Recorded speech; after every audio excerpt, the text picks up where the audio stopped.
Hi guys, welcome back to the IB Launch YouTube series. My name is Marcus, and today, as you can see, I'm wearing a different colored shirt. About time, right? But anyway, so I've also changed the layout of the shoot, so I hope you guys like this layout better. It's not so boring, and let's dive into the main topic of today. Today we'll be talking about the EE, or the extended essay, which is one of the biggest fears and biggest challenges of the IB program. So I'll be sharing about what exactly an EE is, what are some tips I have, my own personal journey, and how you can go about choosing your own extended essay. Hey guys, welcome to the IB Launch YouTube series. My name is Marcus, and I am the founder of IB Launch, which is a specialized IB tuition service located right here in Singapore. So a bit about myself. I was once an IBDP student, maybe just like yourself, and I was also thoroughly lost in the IBDP. So I wanted to create this YouTube series to actually help other students who may be as confused or maybe as scared of the IBDP, just like myself. Okay, the first question for today that we'll be tackling is, what is an extended essay? So an extended essay is actually one of the main components of the IBDP program, and what I mean by that is that it's actually a requirement that all IBDP students complete before they can get their diploma.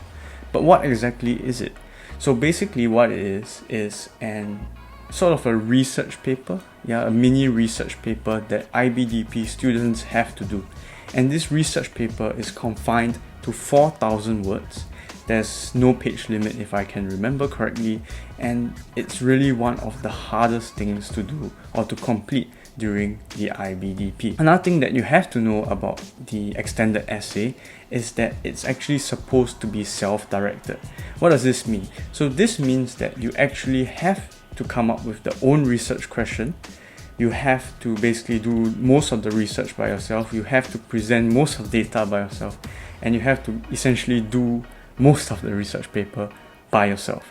Now this is extremely daunting because most IBDP students wouldn't have had any such experience before, and thus this will be the first time doing something at such a large scale. The last thing that I have to mention is that the extended essay is relevant, is extremely important, especially for IBDP students, because it actually constitutes for 3 points when it is looked at together with the theory of knowledge component.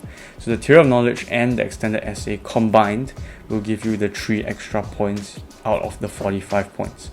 So you need to take this very seriously. You need to do well in it in order to do well in the IB program as a whole. So let's break it down a bit more. So one of the things that I want to clarify is that although the extended essay is actually mostly self-directed, but that doesn't mean that you have no help at all. So actually you do have a certain number of hours that you can request from a supervisor who would basically help you in the extended essay.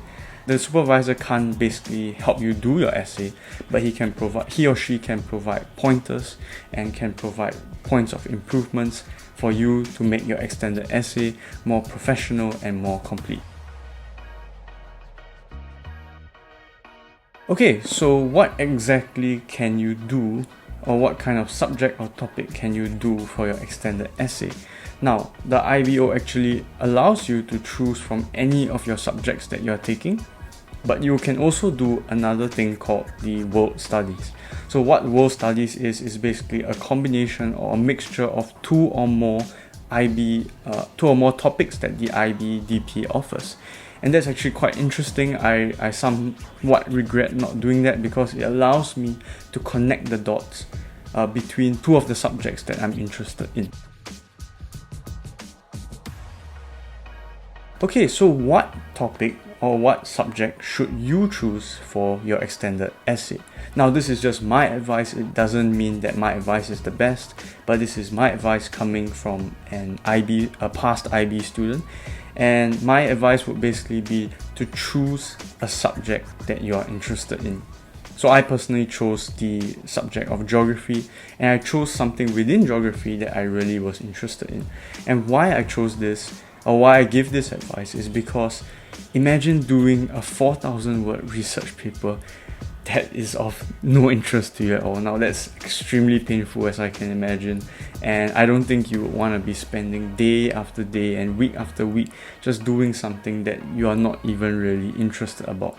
So another thing that I highly recommend, why you should choose something that you are really interested in, is because your passion will really be shown in the paper, and you would really be very interested and thus do the paper very passionately and explore it even in greater depth than you would if you're not interested in it. Now, the second criteria that I would like to recommend is to choose a subject or a topic based on what you want to do in the future or what you want to do in university. And the reason for this is because you can actually use your EE as kind of evidence that you were already interested in this field. So by doing an in-depth research in a field that you want to go into in the future, this kind of provides evidence that, hey, I was really interested in this even before I applied.